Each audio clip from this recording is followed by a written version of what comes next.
দর্শক, ট্রাক উল্টে পানিতে ডুবলো প্রায় ৩০০ ব্যাগ সিমেন্ট। এমনই এক দুর্ঘটনার শিকার হয়েছে ৩০০ ব্যাগ সিমেন্ট বোঝাই একটি ট্রাক।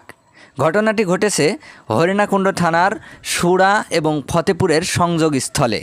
জানা গেছে আজ ভোর আনুমানিক 4টায় ফরিদপুর থেকে ছেড়ে আসা সিমেন্ট বোঝাই 10 চাকার একটি ট্রাক হরিণাকুণ্ড আমেরচারা হয়ে খাসকররা ইউনিয়নের রামদিয়া যাচ্ছিলেন।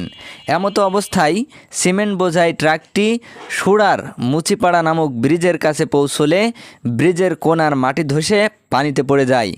এতে ক্ষতিগ্রস্ত হয় ট্রাকটি সহ প্রায় ৩০০ ব্যাগ সিমেন্ট। ভয়াবহ এই দুর্ঘটনায় প্রাণে বেঁচে গেছেন ট্রাক ড্রাইভার এবং হেল্পার।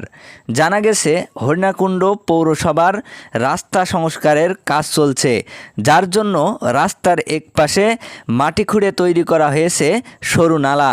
একপাশে নালা থাকার কারণেই এমন দুর্ঘটনার কবলে পড়েছে